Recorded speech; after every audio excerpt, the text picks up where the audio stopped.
The LA Kings were big winners in Vegas. Details on that and more on this edition of Locked On LA Kings.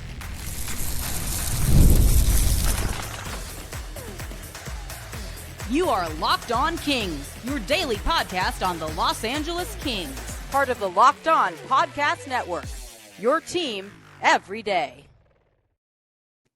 Hey, Kings fans, welcome to Locked On LA Kings, part of the Locked On Podcast Network, your team every day. Thanks for making Locked On LA Kings your first listen every day. We are free and available wherever you get your podcasts and on YouTube. I'm Eddie Garcia, your host of Locked On LA Kings. I've worked in sports media for the past 30 years, also co-host of the Puck Podcast, a weekly NHL review show that's been putting out content for the past 18 years. New show out today.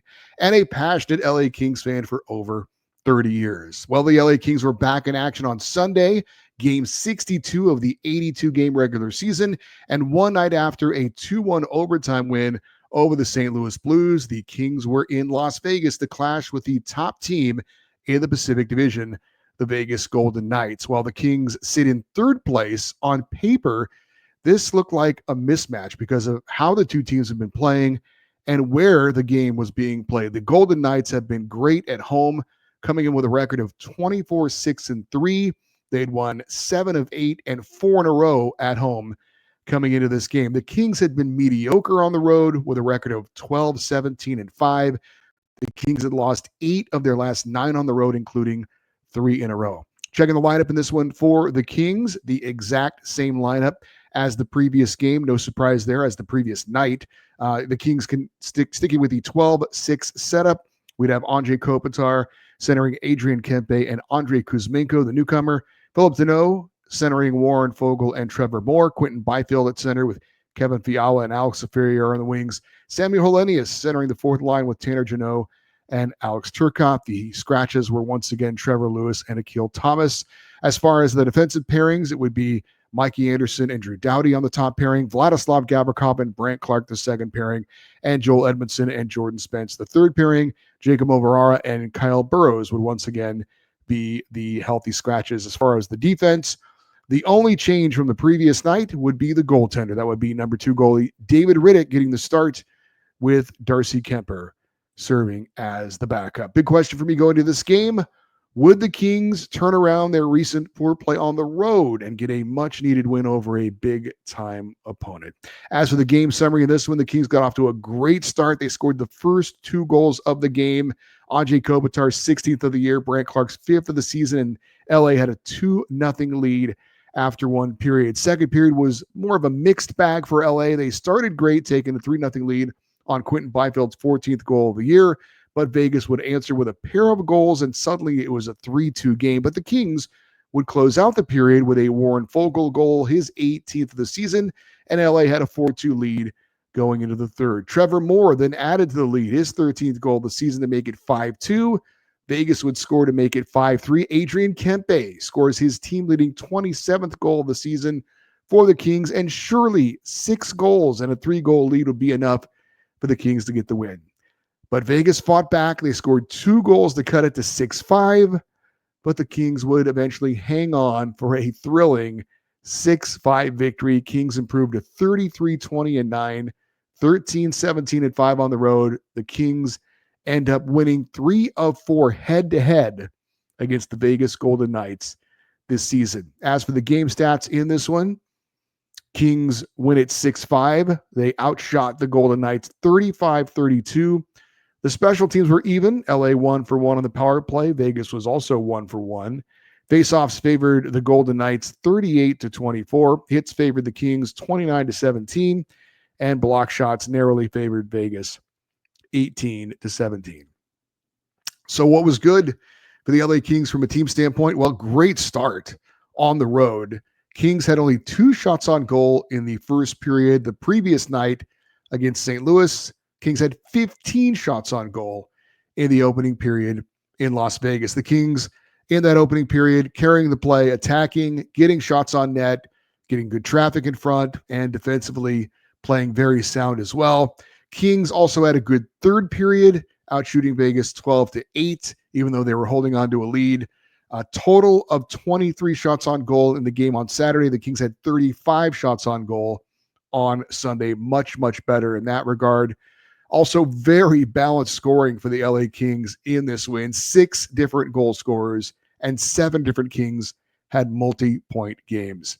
What was not so good for the Kings from a team standpoint? Well, they didn't follow up the strong first period with a strong second period. They were outshot 17-7, but at least on the scoreboard in the second period, the goals were even at 2 apiece. Now, the Kings are going to have to make an adjustment on something I've started to see lately, and that is they're going to need to figure out how to defend better down low when they're shorthanded, whether it's shorthanded because they've taken a penalty or shorthanded because the other team has pulled their goalie. Teams lately have figured this out, and there's tape on this, and teams are going to see this. But when the Kings are down a man, if the other team gets the puck down low next to the net and they're looking to get it into the slot, and then there's that Kings defender, we've seen it a lot this year, they go down on their stomach trying to block that pass with their bodies and their stick. And it's been effective for most of the year, but lately teams are figuring it out. They're getting that pass through and getting good scoring chances in close, and Vegas scored 2 of their goals doing that. That is something that the Kings are going to have to figure out how to shore that up. Our coach's quote from head coach Jim Hiller in this one, he said afterwards, quote, "If you want to be one of the upper echelon teams, you better be able to play with them." I think that's the way we looked at it. These are really good teams. St. Louis is playing as well as anybody. We've talked about that. And if we want to be an upper echelon team, I think we are, well, then it requires some effort and some concentration. I liked our response. I know people will get down on us pretty quickly, but I really liked our response. I thought we were better against St. Louis, lost in the shootout, really good last night. And then this was a big test, and we pushed again. I'm really proud of the guys, end quote. So my big takeaway from this game, I always say that winning to me is entertaining. And I mean that. If the Kings win 1-0 or 2-1, even if it's a grinded out victory, I'm entertained. I'm happy.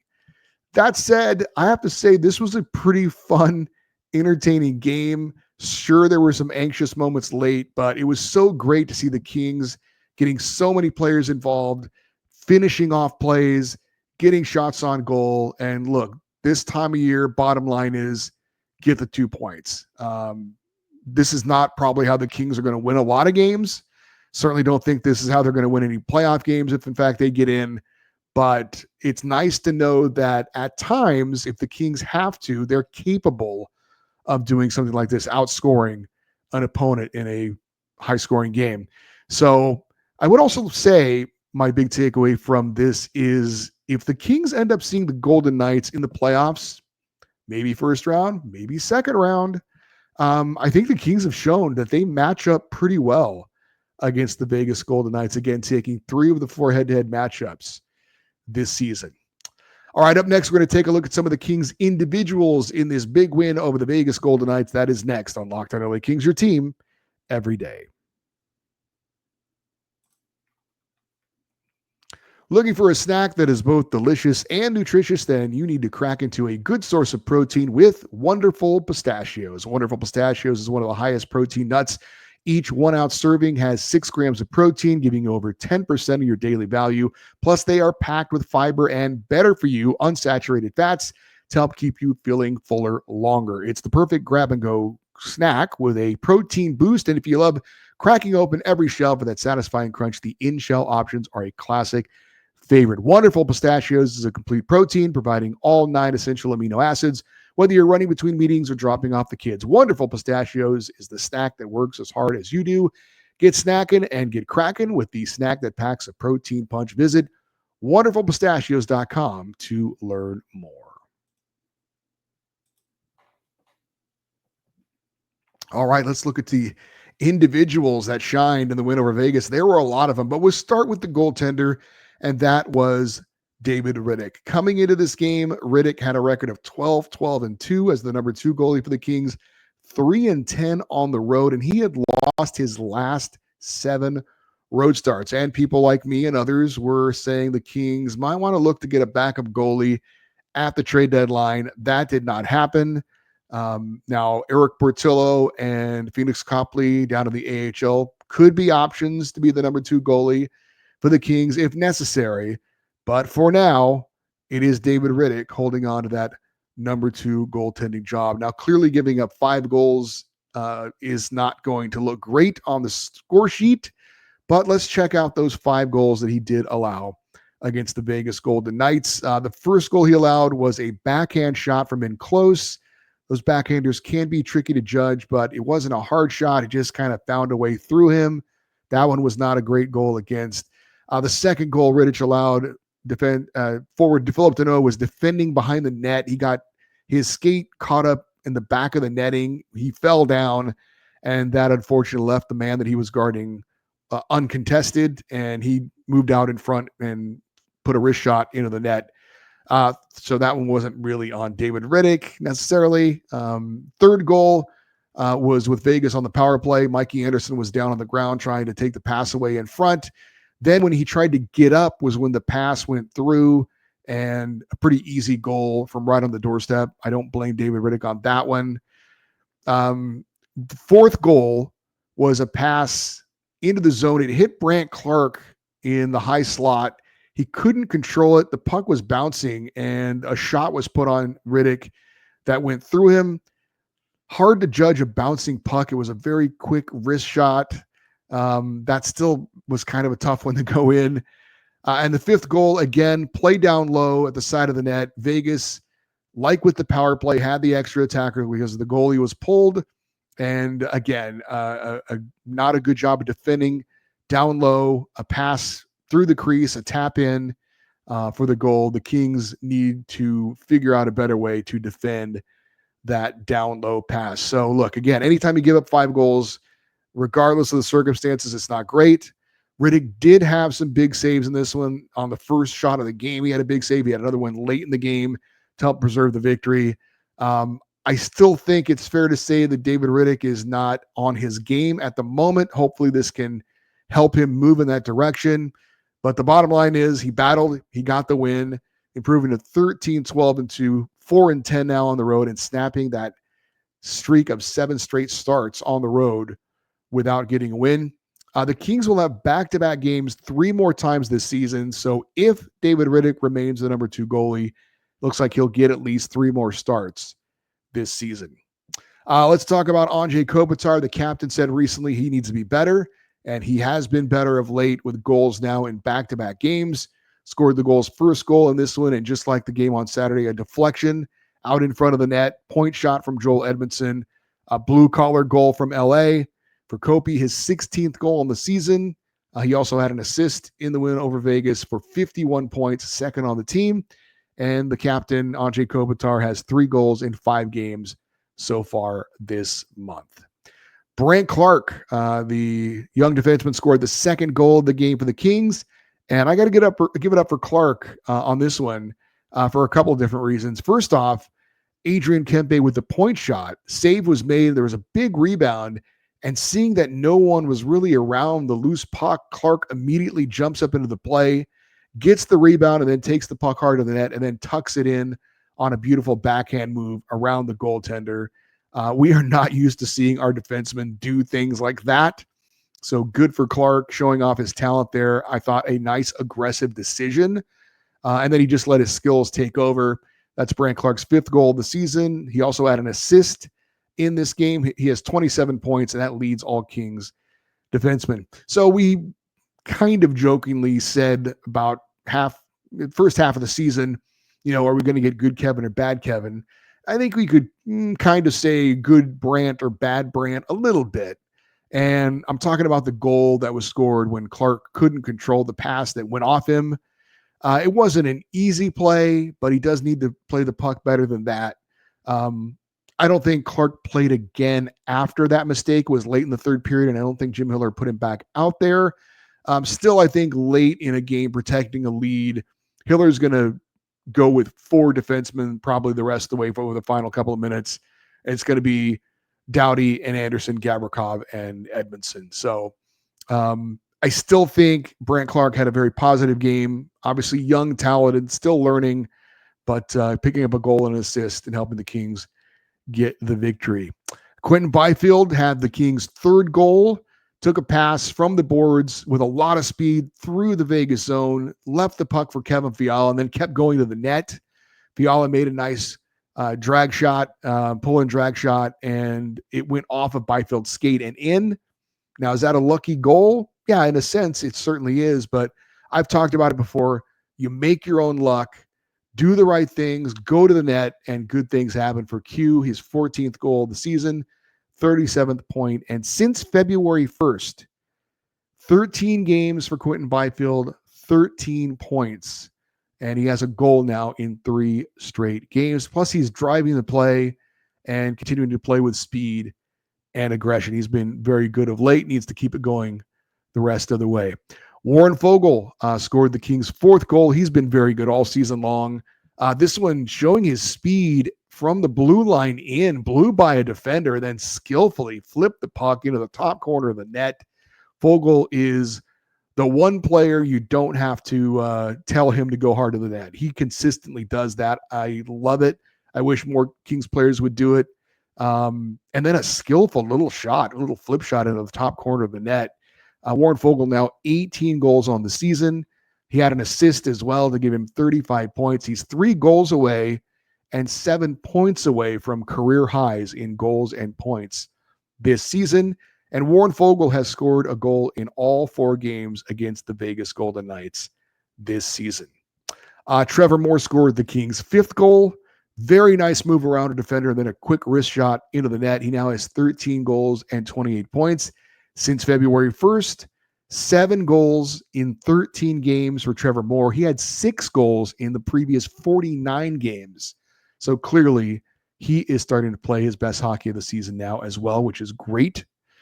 Talk about Kevin Fiala and Adrian Kempe. And I mentioned it in Saturday's show after the win over St. Louis, that I felt like those 2 guys, the Kings' top 2 most talented scorers, should try to combine for 8 shots on goal per game. Now, on Saturday against the Blues, they combined for 3. That is not close to being good enough. But in this game against Vegas, Fiala ended up with 3 shots on goal. Kempe had 4 for a total of 7. That is much, much better. Fiala finished with an assist. He had an assist on the Byfield goal. And Kempe had a goal as well, giving him 42 points in the season. Kempe scoring the 6th goal and final goal of the game for the Kings. It was on the power play, but not your typical power play goal. Kempe got the puck on the rush, went in and put in a beautiful wrist shot. His team leading 27th of the year. Also had an assist for his team leading 53rd point of the year. So good to see Adrian Kempe getting very involved in this one. I did want to mention Andrei Kuzmenko, his 2nd game as an LA King. Did not have a point, but Kuzi did have 3 shots on goal. He was a +2 in this game. Had another great steal that resulted in a shot on goal. We were told he wasn't a good defensive player, but he's looked pretty good so far in 2 games. No points, but the Kopitar line feels different with him on it in a positive way. The Kings only had that 1 power play, and as I mentioned, they never really got it set up. It wasn't the traditional necessarily power play, so we didn't see Kuzmenko get to contribute in that way. But again, still like what I'm seeing so far through 2 games for Andrei Kuzmenko. And like I said, he's making the Kopitar line a factor again, it seems. I'm not certainly single-handedly, but it's just better since he's joined that line. I did want to point out Samuel Hellenius. We're going to talk a little bit about some of the team stats, and he had something that stood out, but he's a young player, but I got to believe that he should know better than to do something that he did in this game. He's a son of a former NHL player, so he knows the game. So the Kings are on the road, and they're up 3-0. And Hellenius gets challenged to a fight, and he accepted the challenge. That was a bad decision. Now, the only time when you're up 3-0 on the road, you should be getting into a fight is if you're directly sticking up for a teammate or you're retaliating for a dirty play, then all bets are off. But when you're up 3-0 on the road, there's nothing to be gained by getting into a fight. What happened was, and it was an even fight. He didn't lose it. It was fine. But it sparked the crowd and it sparked Vegas. They were a different team after that fight, and they scored 2 goals and they got back in the game. So I like that he's willing to play that role if he needs to do it, but you have to know the time and the place. And again, up 3-0 on the road, he should have said to, I can't remember who it was that challenged him. He should have said no. No, you got to be smarter than that. And so hopefully a learning experience for Samuel Hellenius. All right, coming up, we give out our 3 stars of the game. We check in on the latest Pacific Division standings. That and more here on Locked On LA Kings, your team every day. Looking to optimize your nutrition this year? Well, Factor makes eating easy with chef-prepared, dietitian-approved meals that are fresh, never frozen, and ready to heat and eat in just 2 minutes. With 40 options across 8 dietary preferences, every week you can customize your meals to fit your lifestyle, whether it's Calorie Smart, Protein Plus, or Keto. And Factor even offers wholesale smoothies, breakfasts, and grab-and-go snacks to keep you fueled all day long. I love how Factor takes the stress out of meal planning. The convenience is unbeatable. No prep, no mess, just great food in minutes. Eat smart with Factor.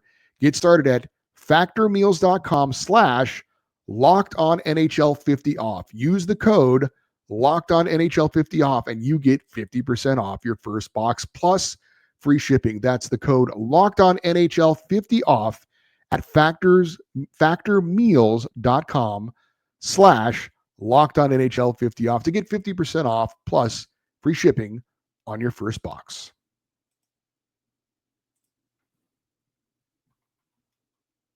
Wanted to check in on the team leaders in the win against Vegas and some of the stats. You got goals from Kopitar, Clark, Byfield, Fogle, Moore, and Kempe. Awesome to see all those guys getting in on the scoring. Deneau, Fiala, Fogle, Kempe, Kopitar, Clark, and Edmondson all had 2-point games, multi-point games. Kuzmenko and Edmondson were both a +2. Kempe and Alex Laferriere each had 4 shots on goal to lead the team. Samuel Hellenius had 7 hits in the game to lead the team. Tanner Jeannot is right behind him with 6. So that fourth line, a physical presence. And again, I think the fourth line has been better with that trio of Hellenius, Jeannot, and Turcotte. Kopitar had 3 block shots to lead the team. He was also the Kings' best player in the faceoff circle, winning 8 and losing 10. Mikey Anderson led the Kings in time on ice, not Drew Doughty. 27 minutes and 40 seconds for Mikey Anderson.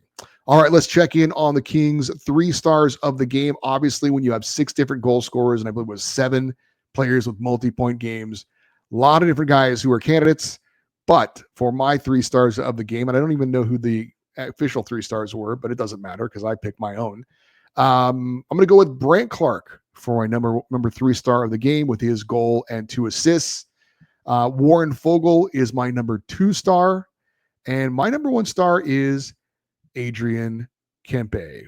All those guys, multi-point games, and were factors in the win over the Vegas Golden Knights. So again, Brandt Clark, 3 star, Warren Fogle, number 2 star, and Adrian Kempe, number 1 star in the win over Vegas. All right, so after this result, what's the latest in the Pacific Division standings as we go into Monday's action? Well, Vegas suffers the loss. They fall to 38-19-6 on the year. They remain atop the Pacific with 82 points. Edmonton did not play on Sunday, so they still have 78 points, a record of 37, 22-4. They will be in action on Monday in Buffalo against the Sabres. Let's go Buffalo. The Kings getting their 33rd win of the year, 33-20-9, the record for 75 points. So the Kings move 3 points back of Edmonton. They still have 1 game in hand on the Oilers and 2 head-to-head matchups against Edmonton coming up. LA also now with a 5-point lead on Calgary for 3rd place in the Pacific. Flames were off on Sunday. They have a record of 30, 23-10 for 70 points. So again, great night for the Kings. They get a big win over the Pacific Division leaders, gain ground on Edmonton, 3 points back of 2nd place, and in the battle for home ice advantage, a potential first-round playoff matchup, and now a 5-point lead on Calgary, the team that's chasing them for 3rd place.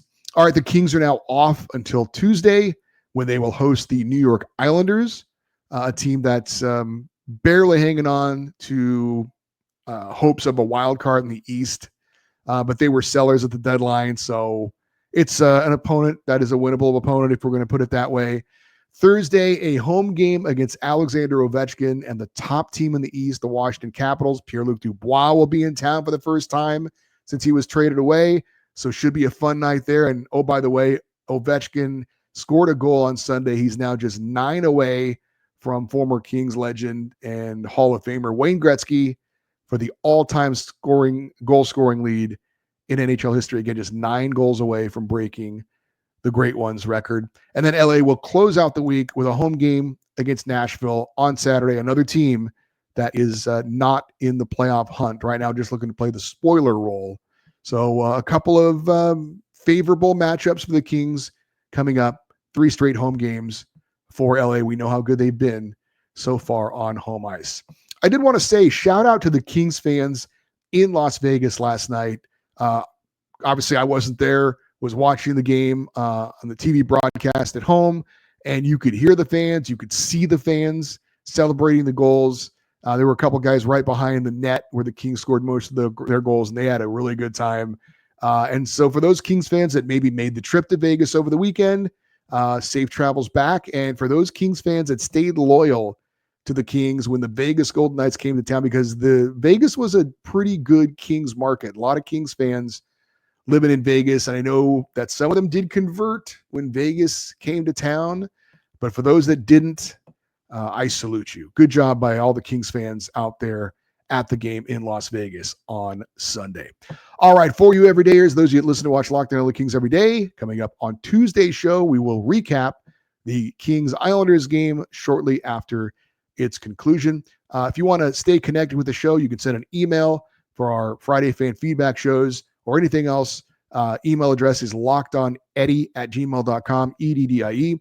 Always welcome to stay connected if you're watching on YouTube with your YouTube comments, and stay interactive with the show on social media, X, Twitter, Instagram, TikTok. We are at Locked On LA Kings. I'm Eddie Garcia. Thank you as always for listening and watching this episode of Locked On LA Kings, part of the Locked On Podcast Network, your team every day. Have a great rest of your day. We'll talk to you tomorrow. And as always, go Kings, go.